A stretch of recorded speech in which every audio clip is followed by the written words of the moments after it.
afternoon, everybody. My name is Donna Fiesel, and I'm your host of Afternoon Drive Home on IC Radio. It's down in Geraldine, Alabama, resource for news and entertainment. You can also find us on television two different ways. Channel 182, and that's on Charter Communications, which is in North Alabama. Then all over the whole wide world, you can find us on Abundant TV, which is a station out of Cincinnati, Ohio.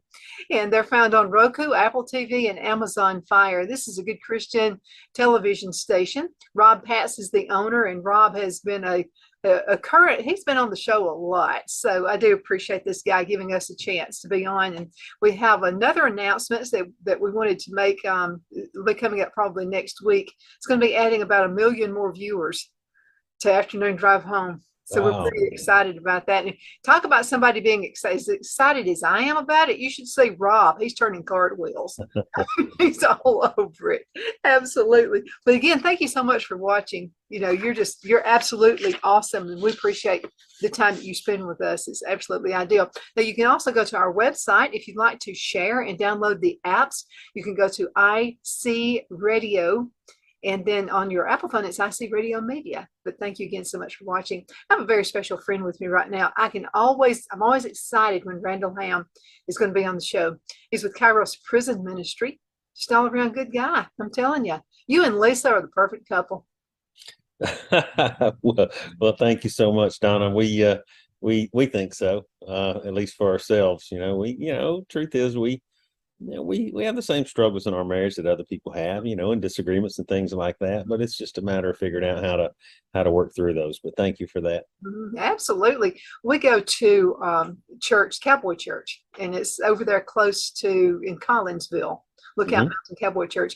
And the pastor there, Don is his name. And so he was talking about couples getting along with each other and being able to say, I'm sorry, and stuff like that. All that's really crucial. It's important, right? Absolutely, it is. And full transparency. That's kind of what my morning consisted of this morning. Sometimes we miss the mark, and so it's crucial. It's crucial because if you're like me, my world and my whole existence is just not right if there's tension or if there's difficulty between me and my bride, Lisa. And so I try to do the best I can to make sure to hold up my end of the deal and to say when I'm wrong and say sorry when I'm wrong and try to not just say it, but then try to do better. But it's absolutely critical.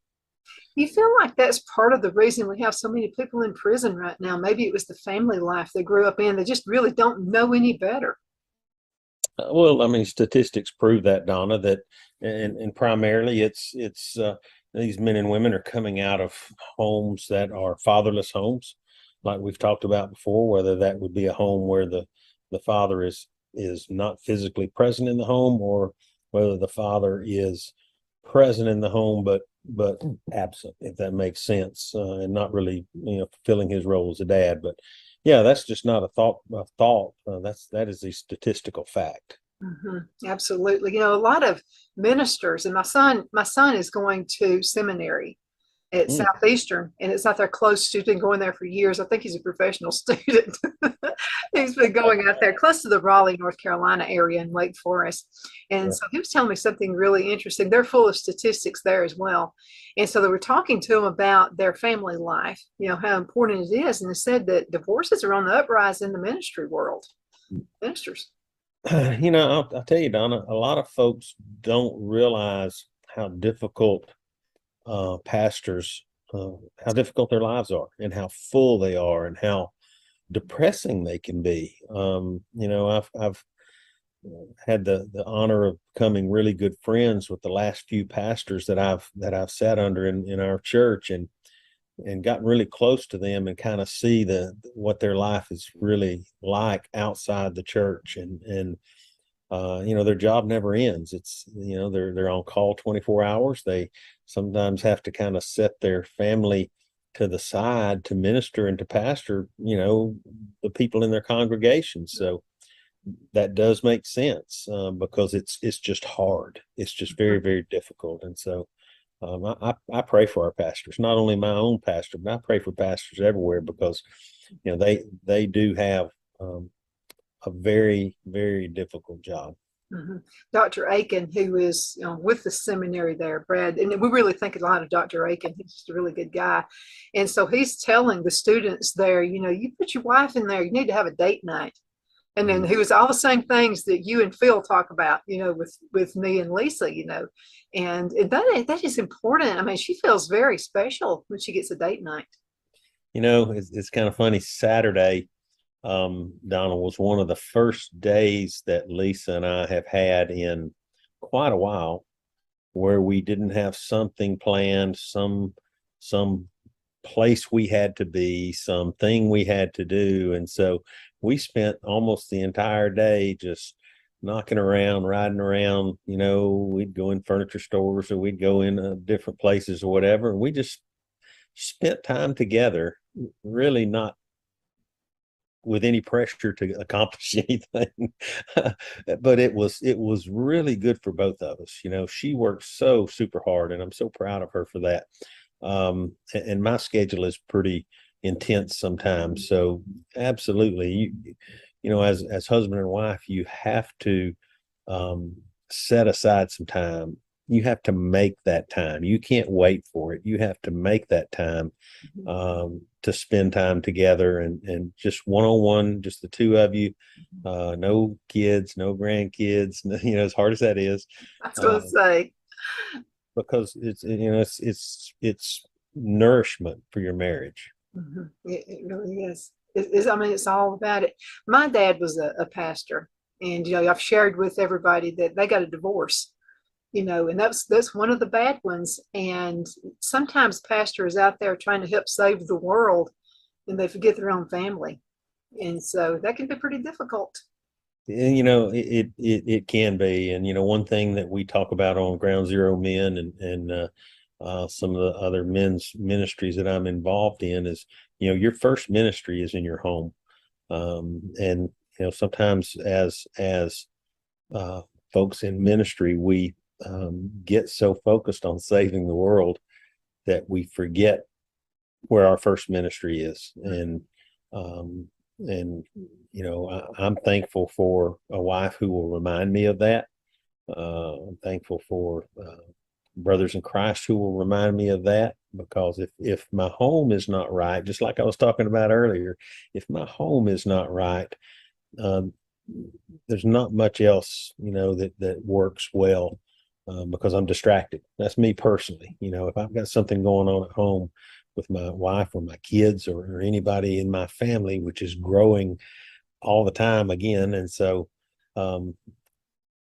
it's just off. Things are just off. Totally get it. Let's talk about Kairos Prison Ministry. That's a great, great ministry there. And so it's worldwide. And so you're talking to folks worldwide right now. Right. Yeah, Kairos is an international prison ministry.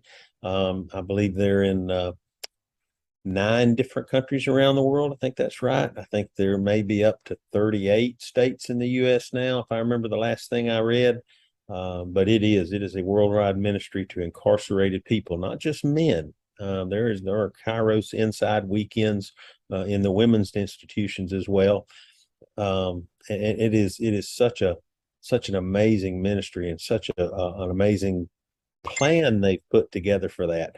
I was in a church yesterday, Donna, here in Fort Payne, sharing about Kairos and trying to get folks involved. And one of the beautiful things, and one of the things I shared with them is, it doesn't matter what your age is, you there's a place for you in Kairos.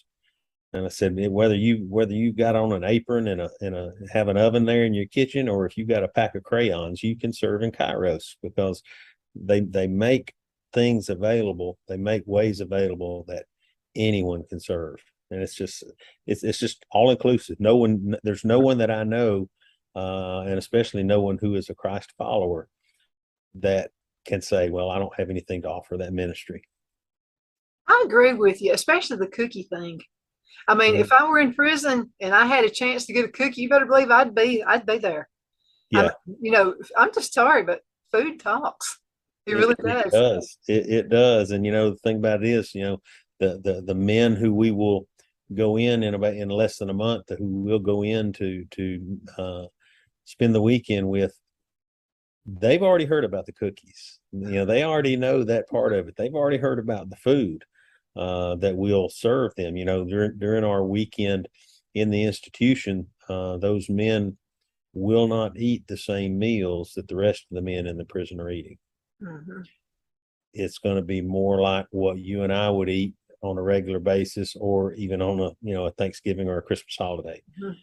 It's just another way that we're able to show them the love of Christ, show them that they have value, and that they're worth it. They're worth it. So yeah, the cookies are a big thing though, and you think about, as I was sharing with the church yesterday, we're gonna haul in about close to 700 dozen homemade cookies for a 3-day weekend. Mm-hmm. That's a lot of cookies. Mm-hmm. And when we leave, we won't take any out because they'll all be gone. Uh-huh. So, that's probably one of the more known things about Kairos is the cookies. It's pretty cool. Mm-hmm. I think so too. Absolutely. Let's talk Yeah. a little bit about freedom, because really I thought I knew what freedom was until you and I were friends um, before you started coming on the show about Kairos prison ministry. Mm-hmm. But then you helped me to really understand when you lose your freedom and when that door is shut, I mean, you've lost your freedom. So to have you guys come in, that's got to be a huge glimmer of hope that they're not seeing the rest of the time. It is, Donna, and as you know, it's been 2.5 years since we've been able to go in. First because of hang on just one second.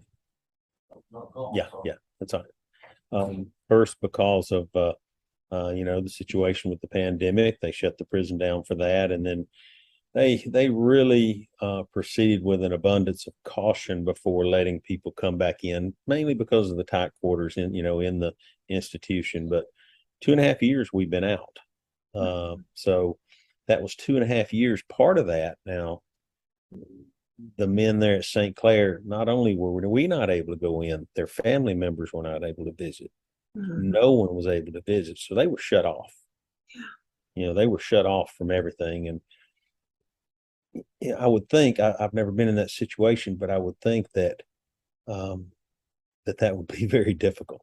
Well, they were shut off more, and it was terrible. People who were in nursing homes, at least they could look out a window and see their families, and you'd see Right. pictures of putting their hands up, with the pictures, against the windows and that kind of thing. But it's not even that easy in prison. There's no windows to look in at. Yeah, it's not. And you're right. When that door slams behind you and you've been convicted and you go to a place like St. Clair, St. Clair is a maximum security facility.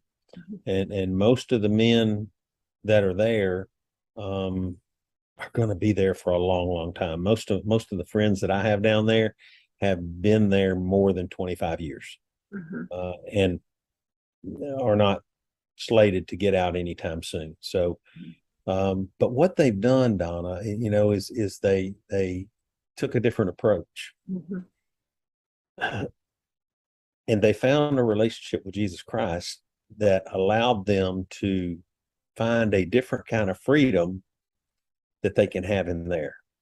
And I've shared this with you before. Some of the most free and unencumbered men I know live in incarceration because they have chosen that relationship with Jesus Christ, and they don't focus on the walls around them or the fences or the concertina wire or they don't focus on those things. They focus on their relationship with Christ, and they are free indeed inside the walls of the prison. And that's something where you can feel free when you're inside the walls of a prison. There are so many people who are in prison in their own homes. Absolutely. And they don't have that kind of freedom. No, and that's we get bound up by we get incarcerated even by the things that trouble us in life, by depression or anxiety or our job, or just all kinds of things that can just tie us, that can just bind our hands and feet almost, it feels like. And I don't know if you've ever had your hands and your feet bound where you could not move.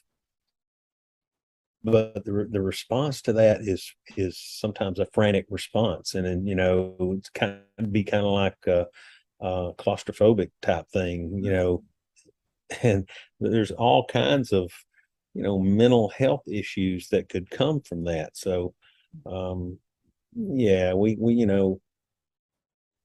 there are folks who are prisoners in their own mind.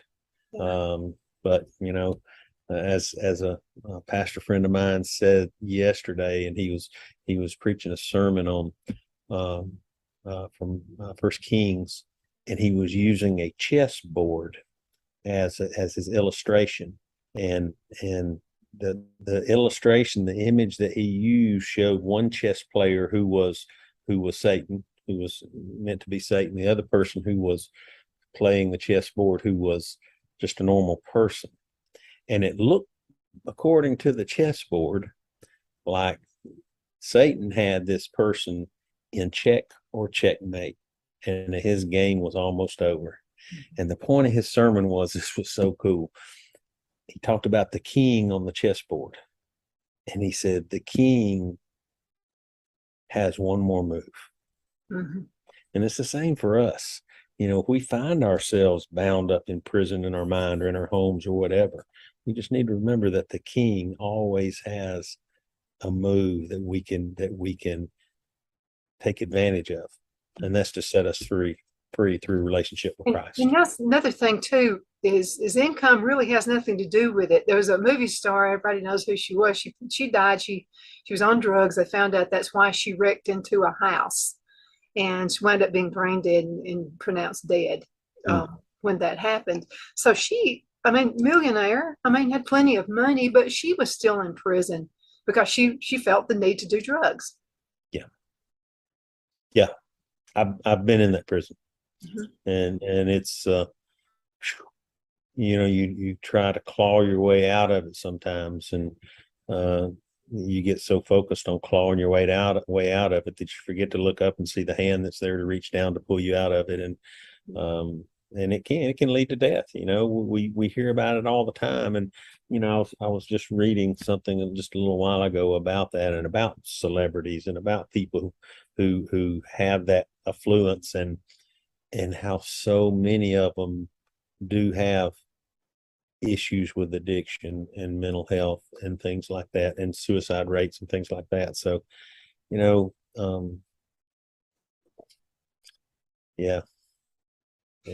Today I talked to a couple of soloists, and they sing gospel music.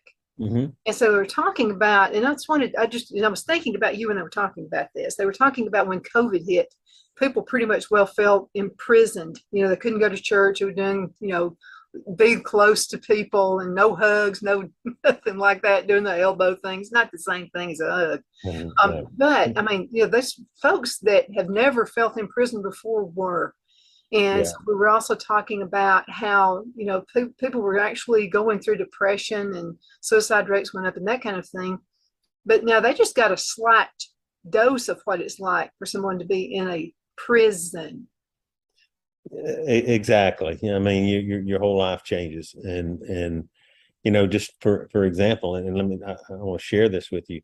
During that time, back in 2020 and part of 2021, where there were no visitation of any kind allowed at St. Clair, drug usage, drug overdoses, deaths inside the prison went up dramatically. So yeah, I don't think it's any secret that kind of isolation, even if it's isolation in your own comfortable home, is not good, and it's not healthy. Scripture tells us, in Genesis chapter 1, that when God designed us, and he was doing, going through the creation process, he said it's not good that man should be alone. Now, most people relate that to the fact that he had not yet created Eve, but he was about to. But I go a little deeper with that, and I think that also means that man was not designed and created to be alone, period. Not just with a wife or a spouse. We were created for community. And if you look at scripture, all through scripture, Donna, there was community. Jesus, he was God himself in the flesh, and even he had community. He set out in his early ministry by selecting people to go everywhere he went with him. Mm-hmm. And so, yeah, again, back to what you were talking about, though, that isolation or that loneliness, those things that happened when people were locked up during that time, or I shouldn't say locked up, they were locked down, I guess. It was just not healthy at all. And two, being around people creates this synergy, and it creates, thought and how can we make this work, that kind of thing. But both singers this morning also mentioned something else. And they said that people now are coming, there are more people coming to singings than ever before. They were locked down so much that they seem to appreciate being able to go out and going to concerts now. It's kind of funny you would say that, because I've noticed over the last several months to a year maybe that in my travels as a lay speaker in different churches around North Alabama, kind of the consistent thing that I'm seeing is more people came back to in-person worship than they had before it stopped. Mm-hmm. They gained that appreciation. They gained that appreciation from being able to go and gather. And it's not true in all cases. Now, in some cases, it pretty much just shut churches down, or reduce their attendance, weekly attendance, by some. But in a lot of them that I'm going to, people actually were like, "Wow, I've been neglecting this, taking it for granted all this time." And when you get it taken away, then it's like, oh, wait, now I don't have that option. So. Mm-hmm. Totally agree. We go to Lookout Mountain Cowboy Church. It's like close to Collinsville, out that way. I'm going to tell you, the church is not even completed yet. We're meeting in somebody's barn. And I don't know that I've ever seen so many kids in my life little kids. They're just all over the place. And there's way over 100 people. I haven't counted them, but way over people come. And I'm going to tell you, it's the worst of conditions. We want our churches air conditioned in the summertime, and we want heat in the wintertime. So we're going, it's still hot outside. People are having to bring their own chairs right now until the building is completed. And we're still drawing a crowd. It just blows my mind. Well, those are folks that are dedicated. They're not living as creatures of comfort. They're living as creatures of faith, and they see the worth in going out in whatever the condition is to worship. And we think about that, Donna, I think sometimes, and we think that all over the place and everywhere that everybody's got this comfortable pew or this comfortable chair to sit in when they go to worship, and that's just not the case. I mean, it was probably, I'm going to guess it was probably 80 or 85 degrees Sunday when you were at church, where you were sitting. And but I was probably the only comfortable person. Phil laughs because I'm like really cold natured. So I was actually comfortable. Everybody else was. Right. But, I would venture to say that a lot of church buildings, if you were to turn off the air conditioning and they even had a comfortable seat, you'd see a change. Yeah. And I'm going to just leave it at that. And so, what's it worth to you? What's it worth to you to be able to go and worship? Is it worth a little bit of discomfort? Is it worth, a hard bench or a lawn chair or, a little bit of sweat on the brow? Is it worth it? Yeah, it should be. Mm-hmm. Absolutely. We're going to go into a commercial break in just a few minutes, but I want to talk a little bit more about some scenarios. And these are folks that, they should say, well, my life is over. And they're in prison, but man, these people are like beacons, aren't they? They're beacons of light, even to you. Absolutely. Yeah. I look forward to talking about that. Yeah, let's do that. Let's go ahead and cut into a commercial break. I'll go ahead and take you off the scene, but I'll have you back in just a minute.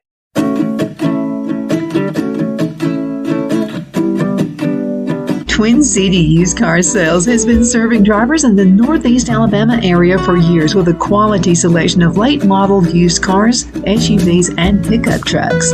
On top of our extensive selection and competitive prices, we offer professional auto financing services for used car buyers of all credit levels. Whether you've just begun your search or you're ready to secure your next vehicle, at Twin City Used Car Sales, you will drive away with the vehicle of your dreams. The sales and finance staff at Twin City Used Car Sales look forward to serving you. And you can apply for financing online before your visit to our used dealership in Fort Payne and Gadsden, Alabama. Check us out on the web at twincityusedcars.com or go by the locations in Fort Payne and Gadsden. We sincerely look forward to serving you.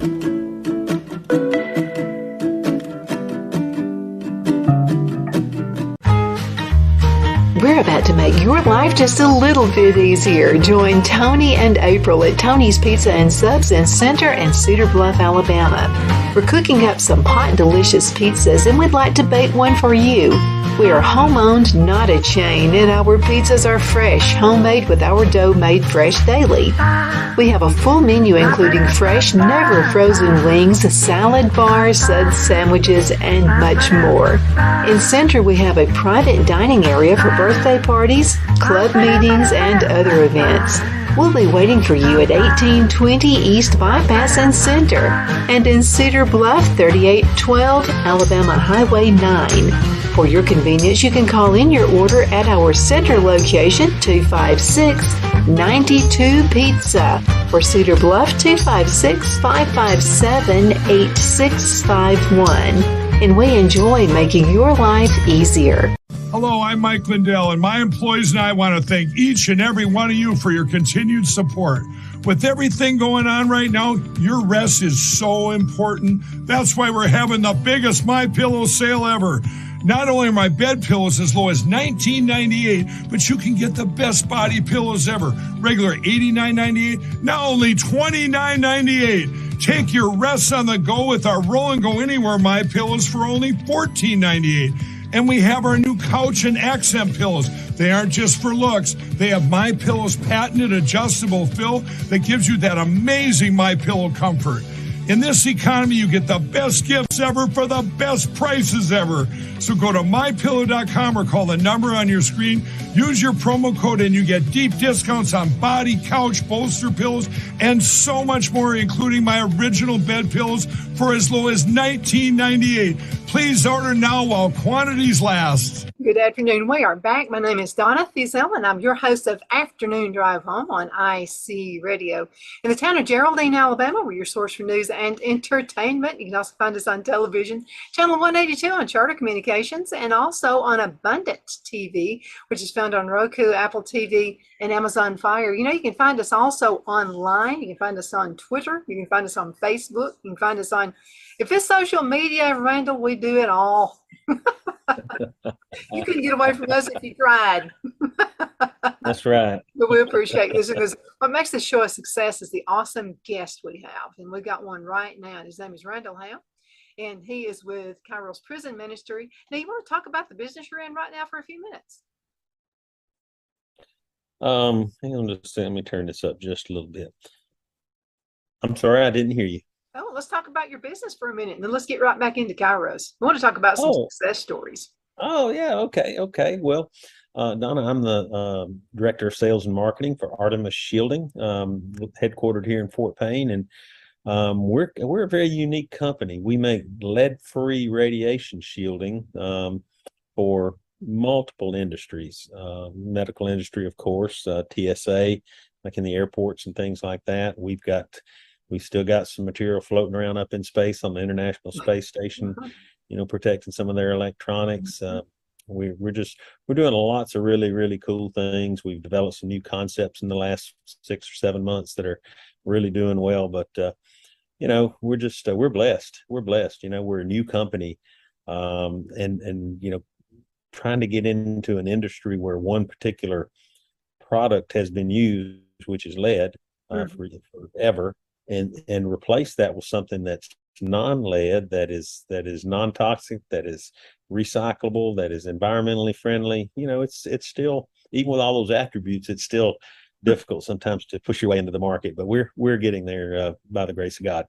That's good. Now, folks are listening all over the world. So if someone were interested in doing business with you, how can they get in contact with you? They can go to our website. Our website is artemisshielding.com on the web, and there's lots of information, lots of testimonials from some of our customers who we've worked with.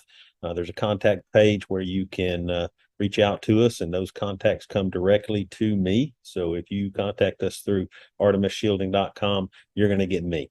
So yeah, if you have any kind of a need for radiation shielding, that kind of a project, in whatever industry you're in, we'd be happy to talk to you. We'd love the opportunity.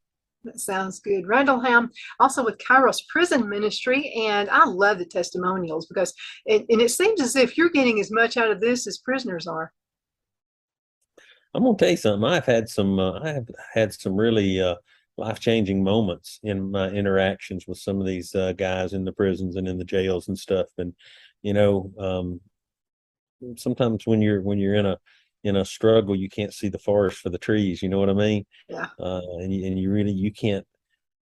I can't always see what the issue is within my own heart, but someone who's on the outside who knows me and who cares for me and they can reach me like that, because that's just the way it works. But yeah, I've had some men in at St. Clair Prison in particular, but also in the county jail here, who have been just so wonderful to pray for me when I was struggling with things and to help me kind of see my way. And that's the crazy thing, Donna. People think about a guy in prison who's maybe been there 25 or 30 years, that what good can he do anybody? Right. He's locked up in that prison, and he's where he deserves to be, blah blah blah. You know what I mean? What good could he possibly do anybody? Well, the truth is, they were created in God's image just like me and you, and they have a heart just like me and you. Now they may have done some things that might make people think they don't, but the fact is they do. And especially if they have found that personal relationship with Jesus Christ and they receive that new heart, they're super useful. But you just have to open up your heart and your mind to receive that and to understand that they can be a benefit to you as well. So yeah, I've had just literally life-changing moments that these have been brought about by my interactions with some of these men. Let's talk a little bit about job placement, because you've made a mistake, and the only difference between those folks and us is maybe they've been caught and we weren't. And well, exactly. So, that can happen. Yeah, exactly. And that is a challenge. Now, in the men coming out of the prison system, and of course, again, it's the prison that I work in on a fairly regular basis. Not many of those guys are coming out anytime soon. But the good thing is if they do, they most every time come out with some kind of a skill that they have acquired or an education that they've acquired while they've been there. And I'm gonna tell you something. They're sharp and they're smart, and they've got a different perspective on things that people sometimes don't understand. So, I'll just be straight up with you. If I had a guy who was coming out of prison and he had taken the time to learn a trade or a skill or to get an education, I would jump all over that, because you know what? They don't have to. Mm-hmm. That is their own personal drive that's causing them to go. They could sit in their cell all day. They could sit out on the yard all day and do whatever or do nothing. But they chose to hitch up their pants and pull on their boots and go, change their life for when the time comes that they do get out. Mm-hmm. Now in the in the local jail situation, that's a little more difficult sometimes. You would think it would be the other way around, but it isn't. It's a little more difficult. Most of the time, the guys coming out of the local jails, they get locked up. Many times they lose their job because of that or whatever. And, they're not in there usually long enough to develop any kind of a new skill set or an education or anything like that. So they're kind of coming out with what they had. So I'm trying to figure out the best way to put this, Donna. People are not as willing to take a chance on them. Which is sad, because again, some of those guys coming out of the jail out here are brilliant. I mean, they're smart and they're talented and they know stuff, and they had a trade before they went in. They didn't forget. But there's that stigma sometimes that's attached, especially at the local level, with people who have been incarcerated. Now, I guess if we weren't at full employment in the United States, it wouldn't be an issue. But and that's all I'm going to say about that. But you know, if you look around at all the places who have help wanted signs, you'd think they'd just be all over these guys.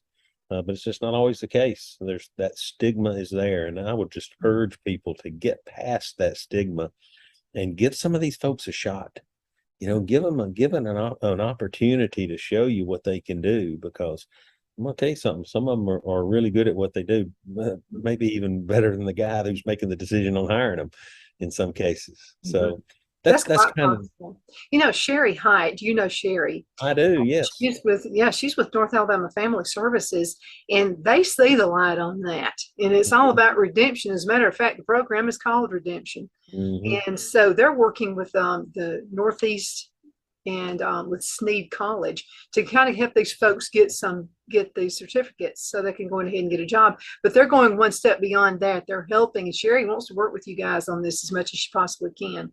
But I mean, it's a good program that's out there, and they've received some grants that are helping make it happen too.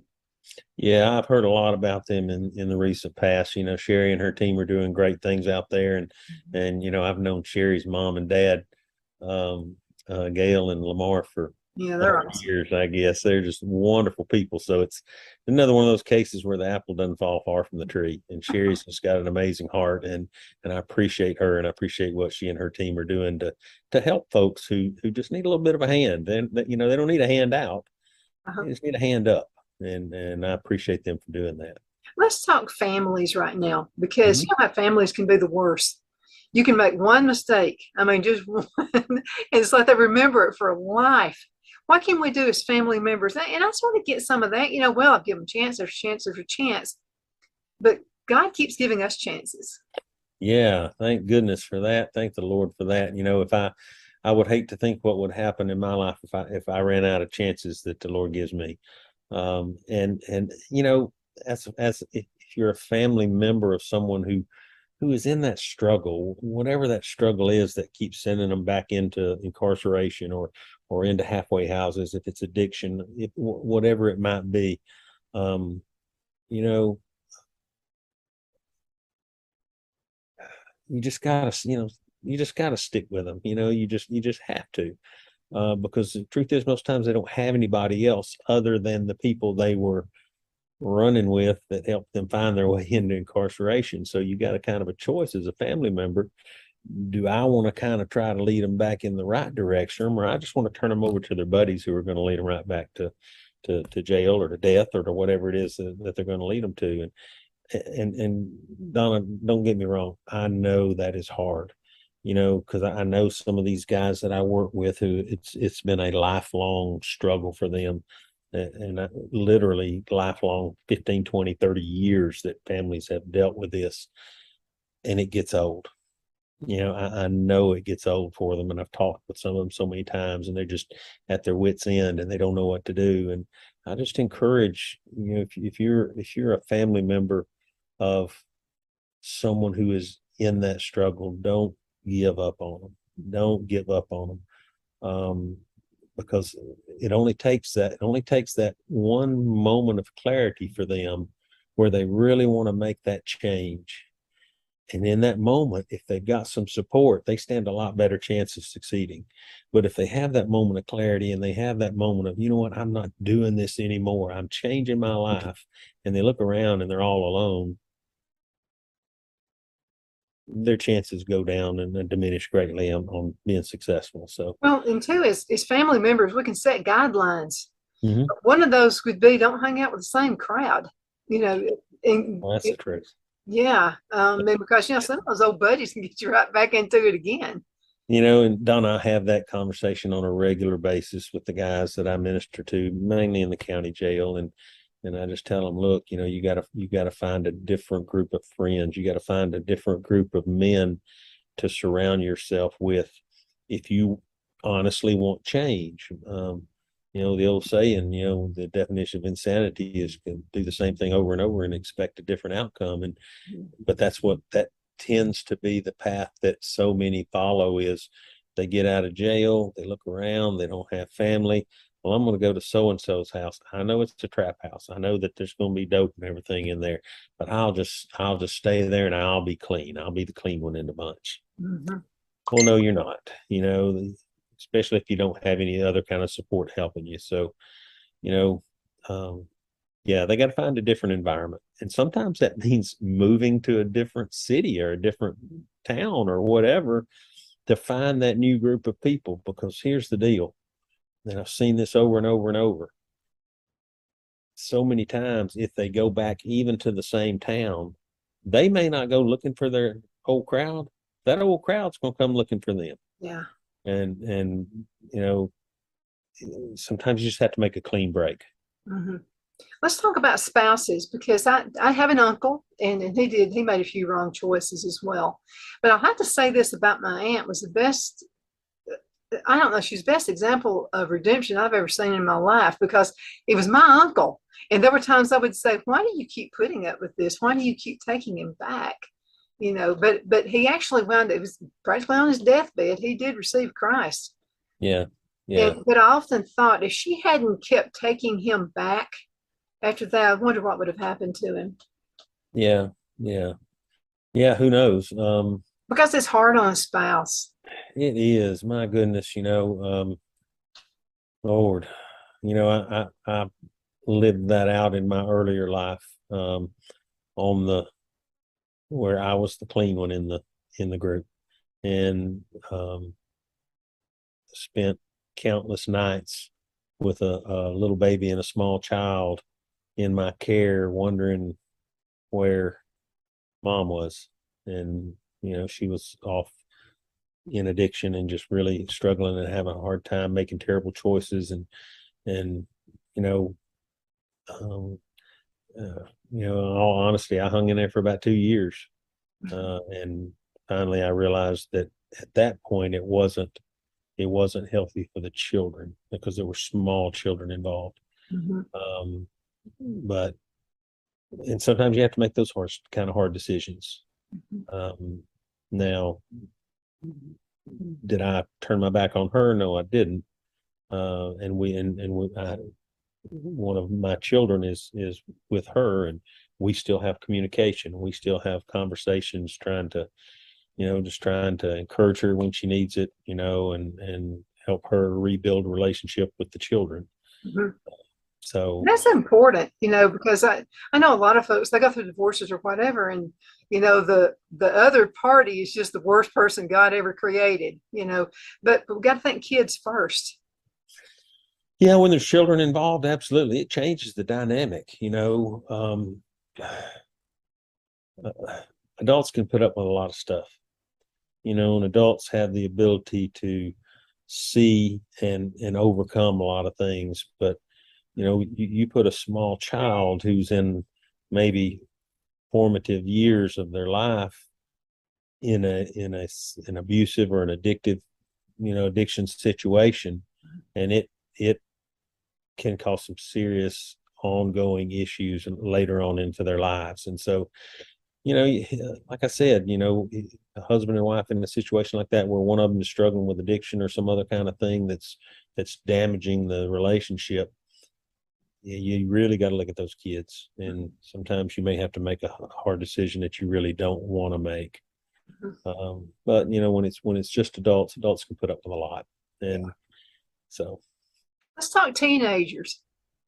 Oh Lord. And let me tell you the parent I was. Okay, one son, and so I was a real nosy mother. Yeah. And so I would go into his room and I'd call him spot checks. and I would come in unannounced. He might be at school. I might have the day off, and I would let it be known that I didn't slip around and do it. I would leave things out so he would know I did a spot check. Not that I thought he would do anything. I Yeah. just thought that it might plant a seed like Mama's going to find out. Yeah. So Yeah. is it okay to be a nosy parent? Well, I think especially in today's times, it's essential that you be a nosy parent. Kids have access to so many more things these days, and avenues of communication with the outside world, and the availability of new cool things that kids are doing these days, that whatever kind of substance that might be. And so I think just for the safety of our children these days, including teenagers, especially teenagers, I think that's essential. I think you have to be, because as you well know, Donna, and as folks who are watching well know, you don't make your best decisions in your teenage years always. And so you need help, and you need help from folks who can kind of give you guidance and kind of steer you back in the right direction if you're making bad choices. So when my kids were growing up, they all had devices on their vehicles where I knew how fast they were driving, where they were, all that stuff. And it was effective. It was effective in most cases. Now, every now and then they just, they mash the gas pedal, and they knew Dad was going to see it later on. But in the moment, whatever other kid that was in the vehicle that they were trying to impress, they didn't really care about the consequences at that point in time.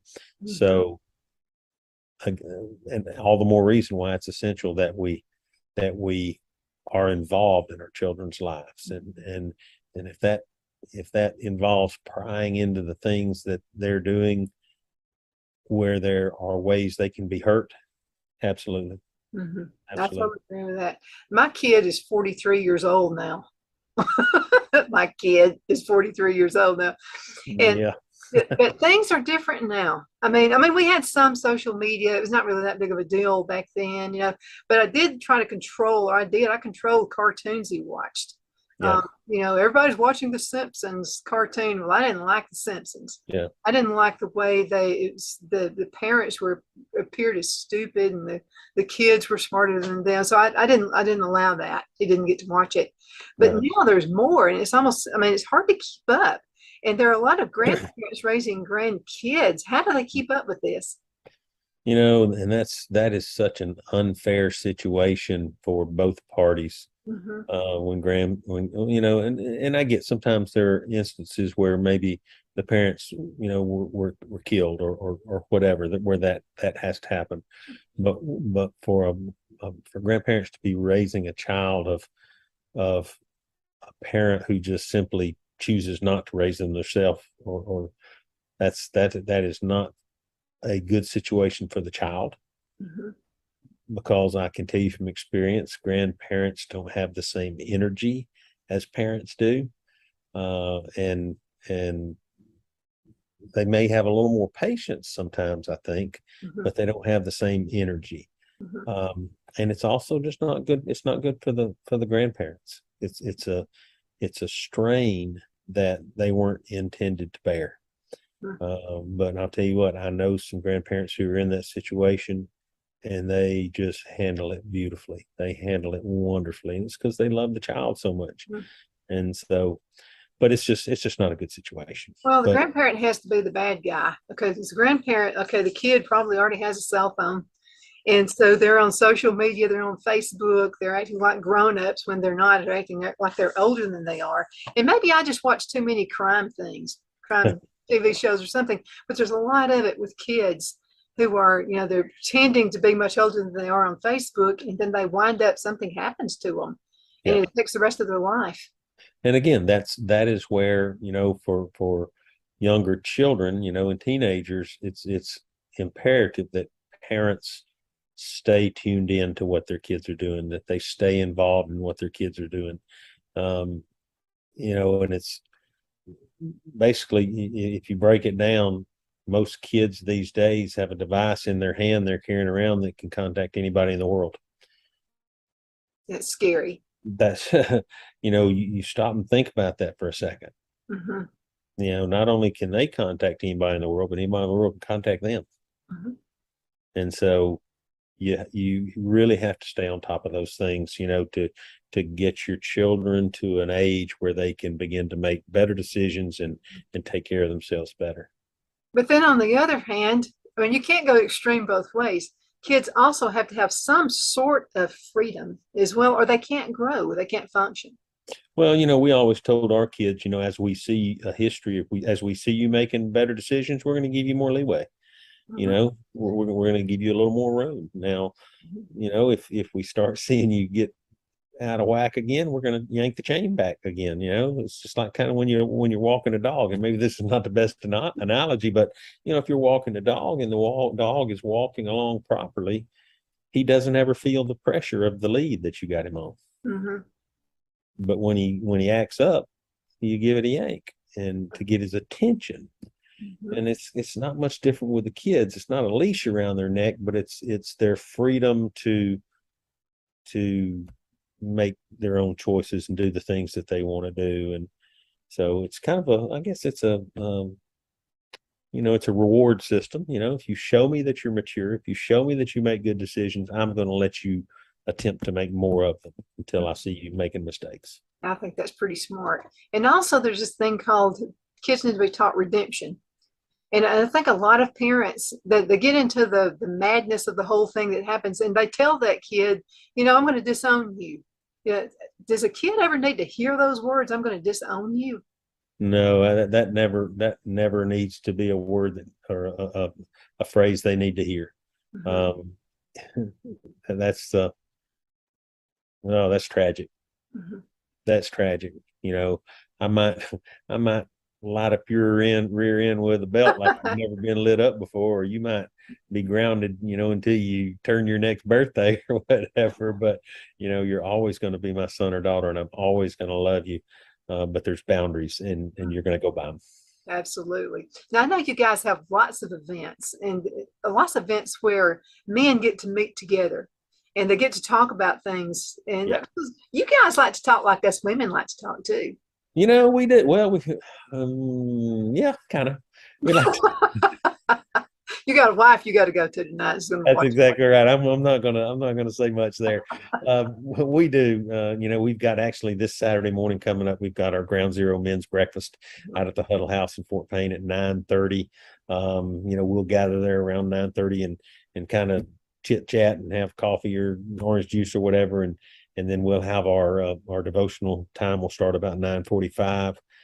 We'd love to see men from who are able to get there come in person to join us. It's just a great time. The food out there at Huddle House is so good, and we've got a meeting room out there, so we're kind of not sitting out in the middle of the restaurant trying to have these conversations.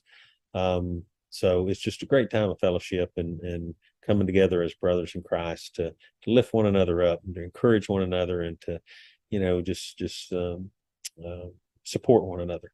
And then about 9:45, once we get our orders placed, we'll have our devotional. We'll live stream that devotional.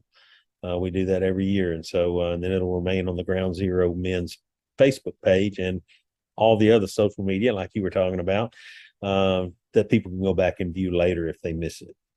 One other thing that I really want to plug real quick before we have to go, Donna, is one of our ministry partners is Element 26 Men's Ministry. They're out of the Chattanooga, Tennessee area. My dear friend Travis Updegrove heads up that ministry.